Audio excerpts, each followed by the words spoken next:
નમસ્કાર વિદ્યાર્થી મિત્રો, વિદ્યા સફર યુટ્યુબ ચેનલમાં હું રસીલા માળી આપ સર્વેનું હાર્દિક સ્વાગત કરું છું। આજે આપણે પીએસઆઈના સિલેબસની અંદર તથા સાથે સાથે સીસી અને પોલીસના સિલેબસની અંદર જે મહત્વપૂર્ણ ટોપિક છે અને ગુજરાત સરકારની કોઈ પણ એક્ઝામની અંદર પૂછાતો ટોપિક એટલે કે સંસ્થાઓ જે બંધારણીય અને વૈધાનિક સંસ્થાઓ જે છે તો એના વિશેનો લેક્ચર લઈ અને આપણે આવી ગયા છીએ। તો આજે સૌપ્રથમ આપણે જે બંધારણીય સંસ્થાઓ છે એ ભણવાની છે અને ત્યારબાદના લેક્ચરની અંદર આપણે જે વૈધાનિક સંસ્થાઓ છે તે ભણવાની છે। તો આજે બંધારણીય સંસ્થામાં પણ માત્ર ને માત્ર ચૂંટણી પંચની જ આપણે ચર્ચા કરીશું, ત્યારબાદના લેક્ચરની અંદર બીજા બધા કવર કરી લઈશું। તો આજે કમિશનની અંદર સૌપ્રથમ બંધારણીય સંસ્થાઓ જોવાની છે। હવે બંધારણીય સંસ્થા સૌપ્રથમ કોને કહેવાય? તો કે બંધારણીય આયોગ અથવા તો બંધારણીય સંસ્થા એટલે કે જેને અનુચ્છેદ હોય તે, તો અનુચ્છેદ હોય તેને બંધારણીય સંસ્થા કહેવામાં આવે। દાખલા તરીકે જેમ કે નાણાં આયોગ છે તો અનુચ્છેદ 280, પછી ચૂંટણી આયોગ છે તો અનુચ્છેદ 324, એનસીએસસી એટલે કે national commission four schedule cast એટલે કે અનુચ્છેદ 338 એટલે કે અનુસૂચિત જાતિ માટે નેશનલ આયોગ। ત્યારબાદ છે અનુસૂચિત જનજાતિ માટે રાષ્ટ્રીય આયોગ 338A। ત્યારબાદ છે જે બેકવર્ડ જે ક્લાસીસ છે national commission four backward classes એના માટે જે છે તો એના માટેનો પણ અનુચ્છેદ 338B। ત્યારબાદ છે UPSC, CAG, GST council, interstate council, આ જે તમામ જે છે તો એ બધા કેવા કહેવાશે? તો કે બંધારણીય સંસ્થાઓ કહેવાશે। તો એની અંદરથી આપણે કેગ તો ભણી ગયા છીએ, ત્યારબાદ જે એટર્ની જનરલ આવે છે તો એ પણ શું કહેવાય છે? તો કે બંધારણીય સંસ્થા છે।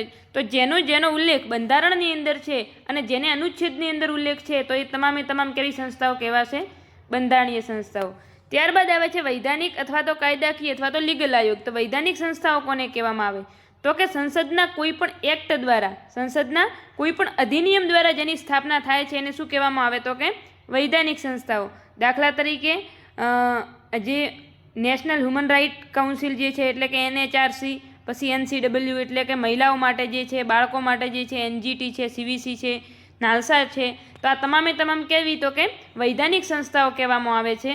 અને ત્યારબાદ છે અર્ધન્યાયિક સંસ્થાઓ। તો અર્ધન્યાયિક સંસ્થાઓ કોને કહેવામાં આવે? તો કે ન્યાય પ્લસ વહીવટી સ્વરૂપ ધરાવે એટલે કે ન્યાય પણ આપતા હોય છે પરંતુ સંપૂર્ણ ન્યાય ન આપી શકે એટલે કે અમુક અંશે દંડ પણ કરી શકે, એને વહીવટ જે કરતી હોય। ન્યાય આપે પરંતુ તે અદાલત નથી, ન્યાય આપે છે પરંતુ તે અદાલત નથી એટલે કે એમના જે પણ કેસ છે એ તમે અદાલતની અંદર પડકારી શકો છો।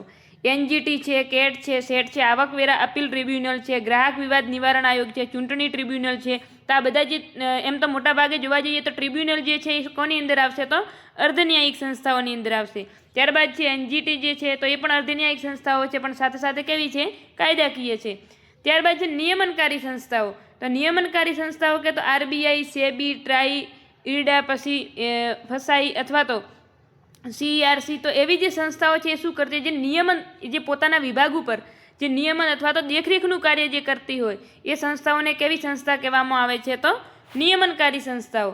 તો આજે આપણે સ્ટેપ બાય સ્ટેપ જે કઈ સંસ્થાઓને કેવી રીતે ઓળખવામાં આવે એ આપણે જોઈ લીધું કે ભાઈ બંધારણીય સંસ્થાઓ કોને કહેવી, ત્યારબાદ વૈધાનિક સંસ્થાઓ કોની કહેવી। હવે જુઓ એની અંદર કેવું હોય કે જે વૈધાનિક હોય એ અર્ધન્યાયિક પણ હોઈ શકે, જે વૈધાનિક હોય એને જ કાયદાકીય કહેવામાં આવે છે, જે વૈધાનિક હોય એ નિયમનકારી પણ હોઈ શકે, જે અર્ધન્યાયિક હોય એ નિયમનકારી હોઈ શકે। એટલે આ જે ત્રણ જે છે એકબીજાની અંદર શું હશે? તો કે મિક્સ હશે। એનો મતલબ કે દાખલા તરીકે એક સંસ્થા આપણે લીધી કે NGT, તો NGT કેવી છે? તો આપણે એને વૈધાનિક કહી શકીશું, પછી સાથે સાથે અર્ધન્યાયિક પણ કહેવાશે કારણ કે ન્યાય કરી શકે છે, પછી નિયમનકારી તો કે હા પર્યાવરણ ક્ષેત્રે એ શું કરે છે? તો કે નેશનલ ગ્રીન ટ્રિબ્યુનલ છે એટલે પર્યાવરણ બાજુ એ ધ્યાન આપશે તો નિયમનકારી પણ કહી શકાય। તો આવી રીતે એક સંસ્થાઓ જે ટૂંકમાં એટલું યાદ રાખવાનું કે જે બંધારણીય સંસ્થા છે એ વૈધાનિક સંસ્થા નહીં હોય, જે વૈધાનિક સંસ્થા છે એ બંધારણીય સંસ્થા નહીં હોય, બાકી જે વૈધાનિક જેટલી સંસ્થાઓ છે એ એકબીજાની અંદર મિક્સ હશે। તો એ આગળ આપણે જેમ જેમ સંસ્થાઓ આવશે એ રીતે જોઈશું। સૌ પ્રથમ છે બંધારણીય સંસ્થાઓ। હવે બંધારણીય સંસ્થાઓની અંદર શું ધ્યાને રાખવાનું? તો કે આપણે જેમ વાત કરીએ એમ કે જે સંસ્થા છે એની અંદર અનુચ્છેદ આપવામાં આવેલો હોય અથવા જે સંસ્થાનો બંધારણની અંદર ઉલ્લેખ કરવામાં આવ્યો હોય તે સંસ્થાઓને કેવી સંસ્થાઓ કહેવાય? તો બંધારણીય સંસ્થા। સૌ પ્રથમ આપણે જોઈએ ચૂંટણી આયોગ। તો આપણો જે ભારતનો જે ચૂંટણી પંચ છે, ભારતીય ચૂંટણી પંચ એટલે કે ઇલેક્શન કમિશન, તો ઇલેક્શન કમિશન જે છે કેવી છે? બંધારણીય સંસ્થા। કેવી રીતે બંધારણીય સંસ્થા? તો કે આનો ઉલ્લેખ બંધારણના ભાગ 15ની અંદર અનુચ્છેદ કે 324 થી 329ની અંદર કરવામાં આવેલ છે. તો ભાગ 15ની અંદર જો અનુચ્છેદ તો કયો આવશે? અનુચ્છેદ 324 થી 329ની અંદર. હવે રાજ્યની અંદર જે છે, જો આ ચૂંટણી પંચ જે છે આ કેન્દ્રીય ચૂંટણી પંચ છે. જે ભાગ 15ની અંદર જે છે કેવું છે? તો કે કેન્દ્રીય ચૂંટણી પંચ છે. ત્યારબાદ જે રાજ્ય ચૂંટણી પંચ છે એટલે કે પંચાયતી રાજ જેને કહેવામાં આવે, તો કે એમાં રાજ્ય ચૂંટણી પંચ એમાં 243 કે પણ છે અને 243 જેડે પણ છે.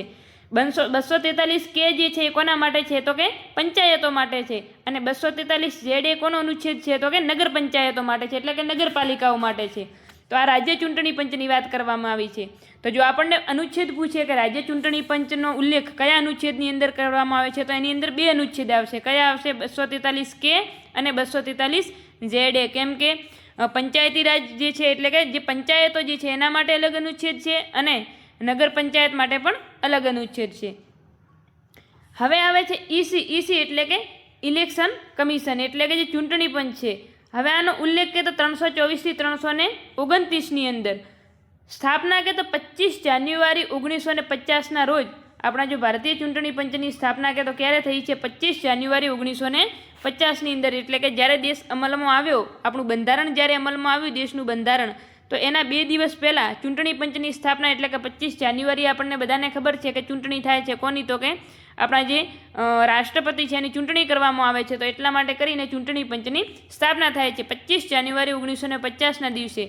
એટલે એના માટે કરી અને 25 જાન્યુઆરીને રાષ્ટ્રીય મતદાતા દિવસ તરીકે ઉજવવામાં આવે છે. તો કે નેશનલ વોટર્સ ડે, એટલે કે રાષ્ટ્રીય મતદાતા દિવસ તરીકે ઉજવવામાં આવે છે. તો આ દિવસ ઉજવવાની શરૂઆત કે આપણને ક્યારે થઈ? તો કે 2011થી. તો આપણને ધ્યાન રાખજો, આ પણ એક જીકે ફેક્ટ પ્રશ્ન છે. તો ઈસી એટલે કે ઇલેક્શન કમિશન સ્થાપના કે તો 25 જાન્યુઆરી 1950 અને 25 જાન્યુઆરીના દિવસે રાષ્ટ્રીય મતદાતા દિવસ ઉજવવામાં આવે છે.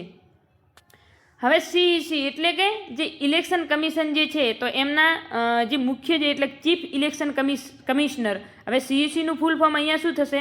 તો કે ચીફ ઇલેક્શન કમિશનર.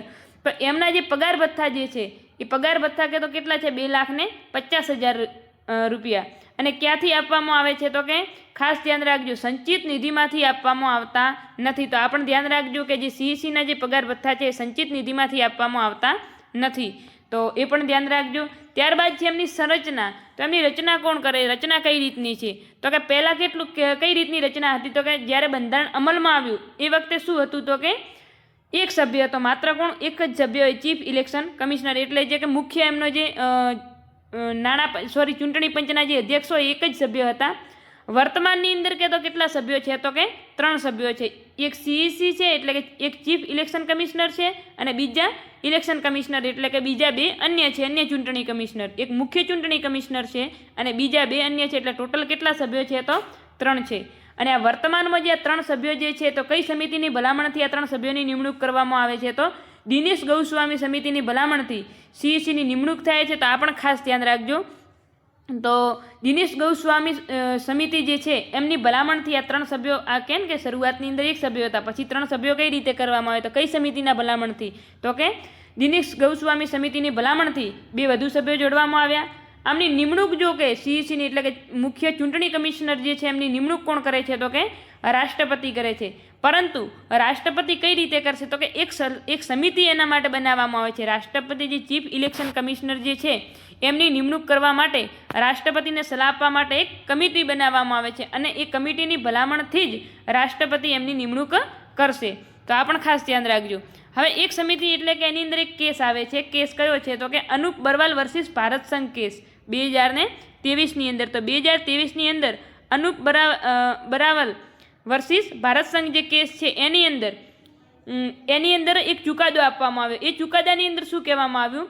તો કે સલાહ આપવા માટે સમિતિની અંદર કેટલા સભ્યો હશે? તો કે આ ચુકાદામાં એક સમિતિ કીધું, પણ સમિતિની અંદર કોણ કોણ હશે? તો કે ચીફ જસ્ટિસ ઓફ ઇન્ડિયા એટલે કે સીજેઆઈ, લોકસભાના વિરોધ પક્ષના નેતા અને પ્રધાનમંત્રી, આ 3નો સમાવેશ એમણે કર્યો.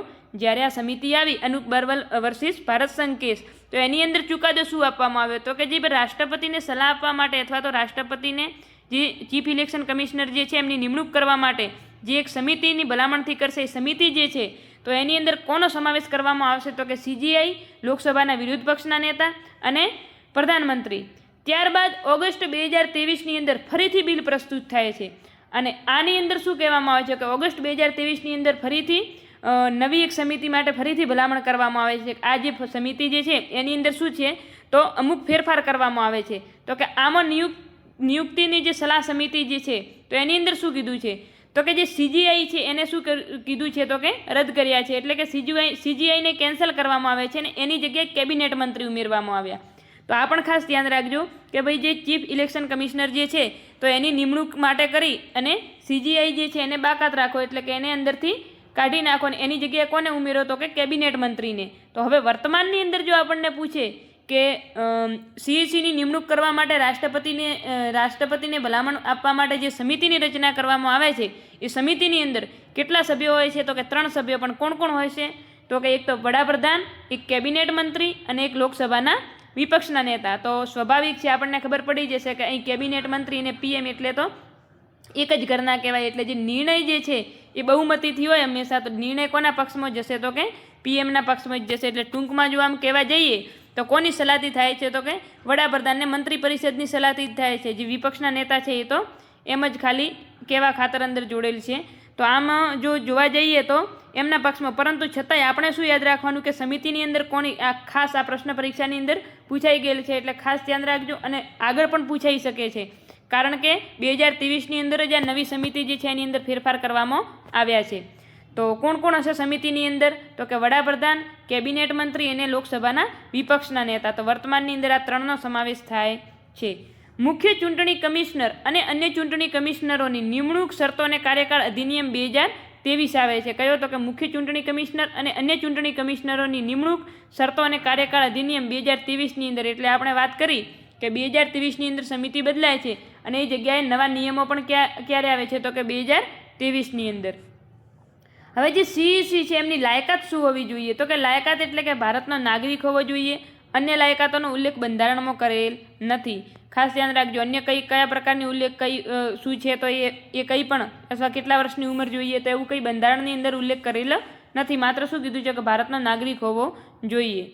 ત્યારબાદ છે એમનું કાર્યકાળ છે તો 6 વર્ષ અથવા તો 65 વર્ષ. એટલે કે જે પહેલું હોય તે જો 6 વર્ષની વાર હોય તો 6 વર્ષ માટે રહે છે અને જો ઉંમર થઈ ગઈ હોય 62-63 વર્ષની તો પછી ઓછા સમય માટે, એટલે તો પછી 65 વર્ષ ગણાશે. તો જો કાર્યકાળ પૂછે તો 6 અથવા તો 65 વર્ષ. આ પણ ખાસ યાદ રાખજો. પુનઃનિમણૂક પૂછે કે પુનઃનિમણૂક કરી શકાય કે નહીં? તો પુનઃનિમણૂક કરી શકાય છે. રાજીનામું કોને આપશે? તો કે રાષ્ટ્રપતિને. એમની નિમણૂક કોણ કરે છે? તો કે રાષ્ટ્રપતિ એક સમિતિની ભલામણથી કરે છે અને રાજીનામું CEC કોને આપે છે? તો કે રાષ્ટ્રપતિને આપે છે. ત્યારબાદ છે CGIને દૂર કરવાની પ્રક્રિયા જેવી જ પ્રક્રિયા CECને દૂર કરવામાં આવે છે. એટલે કે જે આપણે જે સુપ્રીમ કોર્ટ છે, સુપ્રીમ કોર્ટના જે મુખ્ય ન્યાયાધીશ છે એમને દૂર કરવાની જે પ્રક્રિયા છે એવી જ પ્રક્રિયા આ જે મુખ્ય ચીફ ઇલેક્શન કમિશનર એટલે કે મુખ્ય ચૂંટણી કમિશનર છે એમને દૂર કરવામાં આવે છે એ જ પ્રક્રિયાથી. કોને? તો કે CGI અને CECની પ્રક્રિયા એક સમાન હોય છે. અન્ય કમિશનરો જે છે એને રાષ્ટ્રપતિ CECની ભલામણથી દૂર કરશે. આ પણ ખાસ ધ્યાન રાખજો કે અન્ય જે કમિશનરો જે છે EC એમને રાષ્ટ્રપતિ શું કરશે? તો કે મુખ્ય ચૂંટણી કમિશનર છે એમની ભલામણથી દૂર કરશે. હવે એમનું કાર્ય શું છે? તો જે કેન્દ્રીય ચૂંટણી પંચ છે, આપણે સ્વાભાવિક ખબર છે કે જે કેન્દ્રીય ચૂંટણી પંચ છે એ શું કાર્ય કરશે? તો કે કેન્દ્રની અંદર ચૂંટણી કરાવશે. ત્યારબાદ શું કરશે? તો કે કોઈ પણ પક્ષ પાર્ટીનું નામ આપવું હોય અથવા તો કોઈ પણ પાર્ટી ઊભી કરવી હોય તો પાર્ટીને દરજ્જો આપે છે. ત્યારબાદ શું કરે? તો કે પાર્ટીને ચિહ્ન આપવાનું કાર્ય કરે છે. ત્યારબાદ શું કરે? તો કે મતદાર યાદીમાં કંઈ પણ સુધારા વધારા કરવા હોય તો પણ કોણ કરે છે? કેન્દ્રીય ચૂંટણી પંચ. અને મુખ્ય કાર્ય શું? તો કે ચૂંટણી કરાવવાનું. તો જે કેન્દ્રીય ચૂંટણી પંચ જે છે એ કોની ચૂંટણી કરાવશે? તો રાષ્ટ્રપતિ, ઉપરાષ્ટ્રપતિ, લોકસભા, રાજ્યસભા, વિધાનસભા, વિધાન પરિષદ આ બધાની ચૂંટણી કોણ કરાવશે? તો કે કેન્દ્રીય ચૂંટણી પંચ આવશે. તો આ ખાસ ધ્યાન રાખજો કે કેન્દ્રીય ચૂંટણી પંચ જે છે એ કોની ચૂંટણી કરાવે છે? તો કે રાષ્ટ્રપતિ, ઉપરાષ્ટ્રપતિ, લોકસભા અને રાજ્યસભા. ત્યારબાદ વિધાનસભા અને જે રાજ્યની અંદર વિધાન પરિષદ હોય એમની ચૂંટણીનું આયોજન કરાવે છે. ત્યારબાદ છે પગાર ભથ્થા. તો કે પગાર ભથ્થા કેવા પ્રકારના હોય છે? તો કે જે કેબિનેટ મંત્રી છે એને સમકક્ષ જ એમને પગાર ભથ્થા આપવામાં આવે છે. ત્યારબાદ એમના કાર્યો શું? તો કે મતદાન યાદીમાં સુધારો કરવો, રાજનૈતિક પક્ષની નોંધણી કરવી, અર્ધન્યાયિક સત્તા છે. એમની જોડે કેવી સત્તા છે? તો કે અર્ધન્યાયિક સત્તા છે, એટલે કે MP એટલે કે જે મેમ્બર ઓફ પાર્લામેન્ટ જે સંસદ સભ્ય છે એમને ગેરલાયક ઠેરવવા રાષ્ટ્રપતિને સલાહ આપવી શું કરે છે તો કે જે મેમ્બર ઓફ પાર્લામેન્ટ જે છે એમને ગેરલાયક ઠેરવવા માટે કરીને રાષ્ટ્રપતિને સલાહ આપે છે અને MLAને ગેરલાયક ઠેરવવા હોય તો કોને સલાહ આપે છે તો કે રાજ્યપાલને. તો આ પણ ખાસ ધ્યાન રાખજો, સંસદ સભ્યને ગેરલાયક ઠેરવવા હોય તો રાષ્ટ્રપતિને સલાહ આપે છે અને વિધાનસભ્યને એટલે કે જે ધારાસભ્ય છે એમને ગેરલાયક ઠેરવવા હોય તો રાજ્યપાલને સલાહ આપવાનું કાર્ય કરે છે. ત્યારબાદ શું કરે તો કે પક્ષ અથવા તો પાર્ટીને રદ કરવી અથવા તો પાર્ટીનો દરજ્જો આપવો એ પણ કાર્ય કોણ કરે છે તો કે કેન્દ્રીય ચૂંટણી પંચ. અને એ સિવાય છેલ્લું કાર્ય કયું તો કે પક્ષને ચિહ્ન આપવું, એટલે કે જેમ કે ભારતીય જનતા પાર્ટીનું કમળ છે, પછી ત્યારબાદ કોંગ્રેસ છે તો એમનો પંજો છે, પછી આપ છે તો એના માટે સાવરણો છે. તો આવી રીતે જે પક્ષના જે ચિહ્ન આપવાના હોય છે એ ચિહ્ન આપવાનું કાર્ય કોણ કરે છે તો કેન્દ્રીય ચૂંટણી પંચ. ત્યારબાદ છે ચૂંટણી સુધારા માટે સમિતિઓ. હવે સમિતિઓ કઈ કઈ આવે છે તો એ પણ ખાસ ધ્યાન રાખજો, કદાચ પ્રશ્ન એવો પૂછી શકે કે નીચેનામાંથી કઈ સમિતિ ચૂંટણી પંચ સંબંધિત છે અથવા તો નથી. તો આ પણ ધ્યાન રાખજો કે દિનેશ ગૌસ્વામી સમિતિ શું કરે છે તો કે રાજનીતિમાં ગુનાખોરી અટકાવવી એના માટે કરીને હોય છે. ઇન્દ્રજીત ગુપ્તા સમિતિ જે છે ઇલેક્શન ફંડિંગ પારદર્શક રીતે થવું જોઈએ. ત્યારબાદ રામનાથ કોવિંદ સમિતિ છે એણે શું ભલામણ કરેલી છે તો કે એક રાષ્ટ્ર એક ચૂંટણી. તો આ ખાસ ધ્યાન રાખજો, રામનાથ કોવિંદ સમિતિ આ ખાસ ધ્યાન રાખજો કે એક રાષ્ટ્ર એક ચૂંટણી આ સૂત્ર કોનું છે તો કે રામનાથ કોવિંદ સમિતિની ભલામણ છે, વન નેશન વન ઇલેક્શન. ત્યારબાદ છે ચૂંટણી જનપ્રતિનિધિત્વ અધિનિયમ 1951. તો જનપ્રતિનિધિત્વ અધિનિયમ 1951 RPA એક્ટ 1951 દ્વારા થાય છે. જે વર્તમાન જે ચૂંટણી છે કોના દ્વારા થાય છે તો જનપ્રતિનિધિત્વ અધિનિયમ 1951 અંતર્ગત. ત્યારબાદ છે નેશનલ પાર્ટી. હવે આપણે જોઈ લઈએ કે વર્તમાનની અંદર નેશનલ પાર્ટી કેટલી છે, એટલે રાષ્ટ્રીય પક્ષો જે છે એ પક્ષો કેટલા છે તો એ પણ આપણે જોઈ લઈએ. ચૂંટણી પંચની અંદર જે મહત્વપૂર્ણ બાબતો કઈ તો કે ચૂંટણી આનો જે એક તો અનુચ્છેદ તમારે યાદ રાખવાનો છે કે કયા અનુચ્છેદની અંદર છે. ત્યારબાદ શું છે તો કે આની અંદર રચના કયા પ્રકારની છે અને કયા કયા સભ્યોનો ઉલ્લેખ છે અને એમની નિમણૂક કોણ કરે છે, બસ આટલી વસ્તુ ખાસ યાદ રાખવાની છે. ત્યારબાદ ચૂંટણી પંચના કાર્યો શું છે તો એ પણ જોઈ લીધું. હવે આપણે જે નેશનલ પાર્ટી કેટલી છે વર્તમાનની અંદર તો 6. તો એ પણ ખાસ યાદ રાખજો, વર્તમાનની અંદર કેટલી નેશનલ પાર્ટી છે તો 6 અને કઈ કઈ રદ કરાઈ છે અને કઈ ઉમેરાઈ છે તો એ પણ આપણે જોઈ લઈશું. તો સૌ પ્રથમ આવે છે સૌથી જૂની કે તો કોંગ્રેસ INC એટલે કે ઇન્ડિયન નેશનલ કોંગ્રેસ, અને વર્તમાનમાં એનું નામ શું છે તો કે કોંગ્રેસ. આની સ્થાપના કે તો 1885ની અંદર AO હ્યુમે કરી હતી. તો આ પણ ખાસ ધ્યાન રાખજો. અને એનો ચિહ્ન શું છે તો કે પંજો. આના અધ્યક્ષ કોણ છે વર્તમાનમાં તો કે મલ્લિકાર્જુન ખડગે. તો એમના અધ્યક્ષ પણ યાદ રાખજો. કોંગ્રેસની સ્થાપના કે તો 1885ની અંદર AO હ્યુમે કરી હતી, વર્તમાન અધ્યક્ષ કે તો મલ્લિકાર્જુન ખડગે. ત્યારબાદ બીજા નંબરે આવે છે BJP પાર્ટી એટલે કે ભારતીય જનતા પાર્ટી. એની સ્થાપના કે BJPની સ્થાપના ખાસ યાદ રાખજો. BJPની અને કોંગ્રેસ આ બંનેની સ્થાપના ખાસ યાદ રાખવાની છે. BJPની સ્થાપના 6 એપ્રિલ 1980ની અંદર કોણ કરે છે તો અટલ બિહારી વાજપેયી. તો આ પણ ખાસ ધ્યાન રાખજો કે BJPની જે સ્થાપના છે એટલે કે ભારતીય જનતા પાર્ટી જે છે એમની સ્થાપના 6 એપ્રિલ 1980ના રોજ અટલ બિહારી વાજપેયી દ્વારા કરવામાં આવે છે. અને વર્તમાનમાં સત્તા કોની છે તો કે BJPની છે. એમનું જો ચિહ્ન પૂછે તો શું છે કમળનું ફૂલ, અને એમના અધ્યક્ષ કે તો હાલ વર્તમાનની અંદર એટલે લગભગ 18 કે 20 જાન્યુઆરી કે 20 ફેબ્રુઆરીના જ મને લાગે એમના અધ્યક્ષ બદલાયા છે. અને કોણ છે તો કે નીતિન નવીન. 20 જાન્યુઆરીના એમના અધ્યક્ષ બદલાયા છે. નીતિન નવીન કરીને એમના અધ્યક્ષ નવા છે. પહેલાં કોણ હતા તો પહેલાં કોણ હતા એ તમારે કોમેન્ટ બોક્સની અંદર લખવાનું છે.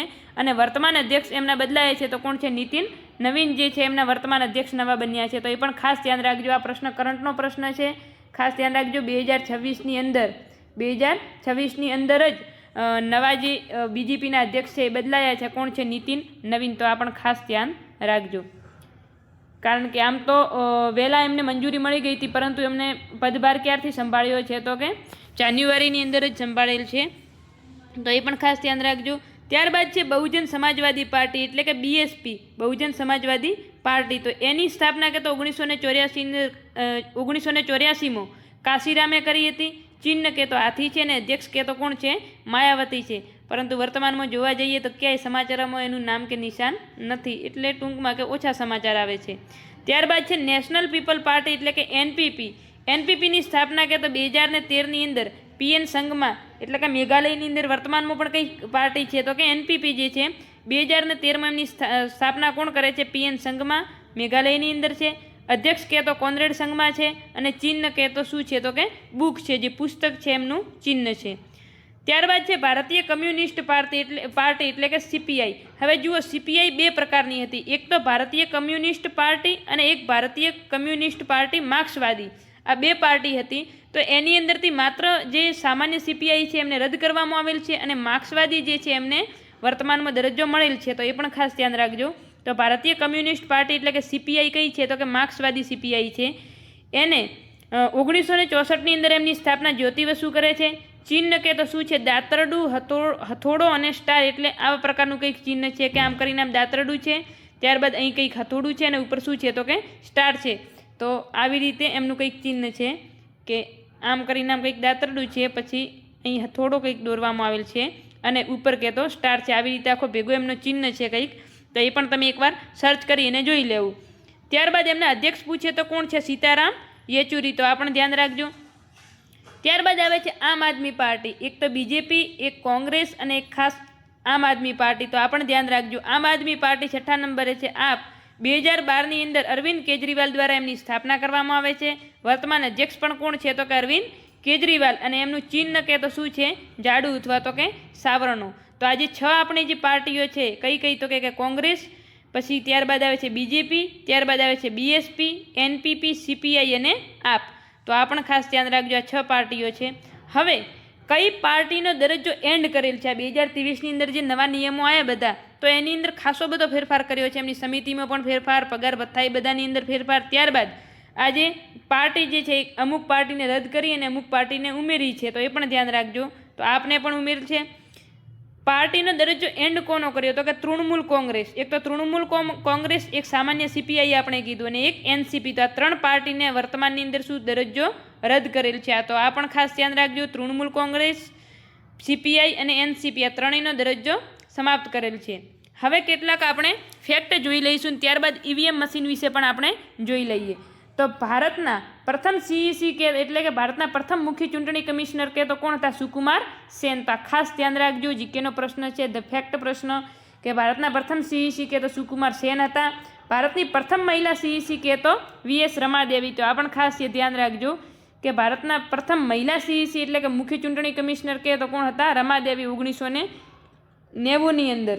ત્યારબાદ વર્તમાનની અંદર કોણ છે આપણે તો કે જ્ઞાનેશ કુમાર છે. 26માં આપણે વર્તમાનની અંદર જો પૂછે કે મુખ્ય ચૂંટણી કમિશનર કોણ છે તો જ્ઞાનેશ કુમાર.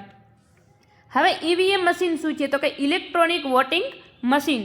સર્વપ્રથમ એમનો પ્રયોગ 1982ની અંદર કેરળના જે પરસર અથવા તો પરાવુર, અમુક જગ્યાએ પરસર લખેલું છે, અમુક જગ્યાએ પરાવુર, જે વિધાનસભાની બેઠક છે એની પેટા ચૂંટણીની અંદર આમનો ઉપયોગ કરેલ છે. તો સૌપ્રથમ ઈવીએમનો ઉપયોગ કે તો કેરળ વિધાનસભા, ટૂંકમાં તમારે ખાસ નાનું ન જવું હોય તો શું યાદ રાખવાનું?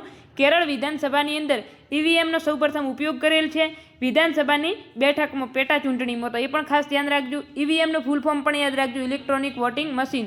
જો કે આ તો પહેલાંનો પ્રશ્ન છે, હવે આવા સહેલા પ્રશ્નો પરીક્ષામાં પૂછાય નહીં. 2009માં આમ ચૂંટણી અને વિધાનસભામાં યુઝ એટલે કે 2009થી દરેક ચૂંટણીની અંદર આમનો યુઝ શરૂ થઈ ગયો છે. તો કે આમ જે સામાન્ય જે ચૂંટણીઓ થાય છે એમની અંદર અને વિધાનસભાની ચૂંટણીમાં જે ઈવીએમ મશીન છે એમનો ઉપયોગ 2009થી શરૂ થયેલ છે. અને સૌપ્રથમ કે તો 1982ની અંદર કેરળ વિધાનસભાની અંદર એમનો સૌપ્રથમ ઉપયોગ કરવામાં આવ્યો હતો. ત્યારબાદ છે વીવીપીએટી એટલે શું છે તો કે વોટર વેરીફાઈબલ પેપર એડિટ કાર્ડ. તો આ પણ ખાસ ધ્યાન રાખજો કે વોટર વેરીફાઈબલ પેપર ઓડિટ ટ્રાયલ. આનો મતલબ શું તો કે તમે જ્યારે વોટ આપો છો તો વોટ આપો છો ને એ વખતે વોટ આપ્યા પછી 7 કે 8 સેકન્ડની અંદર એક પાવતી બહાર નીકળે છે. તો જેટલા આપણે વોટ આપીએ છીએ બધાને ખબર હશે, વર્તમાન જે તમે લેક્ચર જે અટેન્ડ કરી રહ્યા છો તો એ તમે બધાની ઉંમર કેવી હશે? 18 વર્ષ પ્લસ હશે. અને 18 વર્ષ પ્લસ હશે એટલે કે તમે મતદાર યાદીમાં નામ ધરાવતા હશો. તો તમે કોઈ પણ ગામમાં જે સરપંચ કે કોઈની ચૂંટણી થાય એ વખતે તમે જ્યારે વોટ આપવા માટે જો છો તો એ વખતે ખબર છે કે આપણે વોટ આપીએ અને જ્યારે એક વોટ આપ્યા પછી 2-4 સેકન્ડ તમારે ઊભું રહેવું પડે, 5-6 સેકન્ડ, એટલે એક પાવતી બહાર આવે છે. પાવતી બહાર આવે એટલે આપણને ખબર પડે કે તમે કોને વોટ આપ્યો છે. તો એ શું છે તો કે એ જ આ વીવીપીએટી છે કે વોટની સત્યતાની જાંચ કરે છે, એટલે કે વોટ ખરેખર તમે આપ્યો છે કે નહીં, અને આપ્યો છે તો કોને આપ્યો છે એવી જાંચ થાય છે. તો એના ઉપરથી તમારો મત શું છે તો કે માન્ય ગણાય છે. તો 7 સેકન્ડ માટે વોટ આપેલ પેપર કાચની બારીમાં દેખાય છે, એટલે આપણને ખબર છે કે પાવતી નીકળીને બારે આવે છે, જે એ કાચની બારી દ્વારા આપણને દેખાય છે કે ખરેખર તમે કોને વોટ આપ્યો છે. પછી તે પેપર સીલ થયેલા બોક્સમાં પડી જાય છે, એટલે કે આપણને થોડા સમય માટે દેખાય છે. 7 સેકન્ડ માટે કરીને શું છે તો તમે જ્યારે મતના જે બટન જે છે, જે એમનું જે સ્વિચ છે એના ઉપર જ્યારે ક્લિક કરો ત્યારે એક પાવતી બહાર આવે છે. એ બહાર એટલે સાવ બહાર ના આવે, પરંતુ કાચની અંદરથી આપણને દેખાતી હોય છે. એ શું છે 6-7 સેકન્ડ માટે દેખાય અને પછી ત્યાંથી ગાયબ થઈ જાય, એટલે કે નીચે જે બોક્સ જે એમનો જે છે એ સીલ થયેલા બોક્સની અંદર પડી જાય છે. સૌ પ્રથમ ઉપયોગ કે તો 2013માં નોક્સન વિધાનસભાની ચૂંટણીમાં, એટલે કે નાગાલેન્ડની અંદર એનો સૌ પ્રથમ ઉપયોગ કરવામાં આવ્યો હતો. તો આ પણ ખાસ ધ્યાન રાખજો. ઈવીએમ મશીન કે તો કેરળની અંદર આવશે, અને આ જે વીવીપીએટી પદ્ધતિ જે છે તો એમનો ઉપયોગ સૌ પ્રથમ ઉપયોગ કે તો કઈ જગ્યાએ થયો છે તો 2013માં નોક્સન વિધાનસભાની પેટા ચૂંટણીમાં, એટલે કે નાગાલેન્ડની અંદર થયેલ છે. 2019માં લોકસભાની 543 સીટો ઉપર એમનો ઉપયોગ થયો. ક્યારે 2019ની અંદર લોકસભાની 543 સીટો ઉપર એનો ઉપયોગ થયો. ઈવીએમમાં વધુમાં વધુ 64 ઉમેદવારોની સૂચિ હોય છે. આનો મતલબ શું તો ગામની અંદર કે આપણે જોઈએ કે ક્યારેક 5 સભ્યો ઊભા હોય, 6 સભ્યો ઊભા હોય, 7 સભ્યો ઊભા હોય, કેમ કે સરપંચની અંદર તો કેવું હોય કે ત્યાં તો કોઈ પાર્ટીનો દરજ્જો બીજો હોતો નથી, ત્યાં સામાન્ય રીતે માણસો ઊભા હોય છે. તો એની અંદર કેવું હોય છે તો કે ત્યાં કોઈ 5 ઊભા હોય, 10 ઊભા હોય, વધુમાં વધુ એની અંદર કેટલા લોકોની સૂચિ તમે રાખી શકો તો કે 64 ઉમેદવારોની સૂચિ હોય છે. તો આ પણ ખાસ ધ્યાન રાખજો. તો ઈવીએમ જે ઇલેક્ટ્રોનિક વોટિંગ મશીન જે છે તો એની અંદર 64 ઉમેદવારોની વધુમાં વધુ સૂચિ હોય છે. 2019ની અંદર લોકસભાના 543 સીટો ઉપર વીવીપીએટીનો ઉપયોગ કરવામાં આવ્યો હતો, અને જે ઈવીએમનો સૌપ્રથમ ઉપયોગ કહે તો સૌપ્રથમ ઉપયોગ કયો આવશે કેરળની અંદર, અને વીવીપીએટીનો કહે તો નાગાલેન્ડની અંદર. તો આ પણ ખાસ ધ્યાન રાખજો. તો આજે આપણે ચૂંટણી પંચ વિશે જેટલી પણ મહત્વપૂર્ણ બાબતો હતી તમામની ચર્ચા કરી લીધી છે. સાથે સાથે જે નેશનલ પાર્ટી છે એમની સ્થાપના, એમના વર્તમાન અધ્યક્ષ કોણ છે એ પણ જોઈ લીધું છે. હવે પછીના લેક્ચરની અંદર આપણે નાણાં પંચ, ત્યારબાદ NCSC, NCST, OBC એ તમામ અને જેટલી પણ આપણે જે બંધારણીય સંસ્થાઓ છે એ વિશે આપણે હવે પછીના લેક્ચરની અંદર કવર કરી લઈશું. અને કેગ અને જે એટર્ની જનરલ છે તો એ પણ આપણે લેક્ચર લીધેલ જ છે, તો એ પણ તમારે નોટ કરી લેવું, એ પણ તમારે જોઈ લેવું. તો આઈ હોપ કે દરેકને સમજાયું હશે. જો વિડીયો ગમ્યો હોય તો વિડીયોને લાઇક કરો, ચેનલને સબસ્ક્રાઈબ કરો, અને વધુમાં વધુ તમારા મિત્રો સુધી શેર કરો, જેથી કરી અને તમારી સાથે સાથે જે મિત્રો પોલીસની તૈયારી કે PSIની તૈયારી કે સાથે સાથે જેમને હવે નવી CCEની જે ભરતી આવે છે તો CCEની જે તૈયારી કરી રહ્યા છે તો એમના માટે પણ ખૂબ જ યુઝફુલ લેક્ચર રહેશે. તો તમે દરેક જુઓ, વિડીયોને લાઇક કરો, ચેનલને સબસ્ક્રાઈબ કરો. જય હિન્દ, જય ભારત.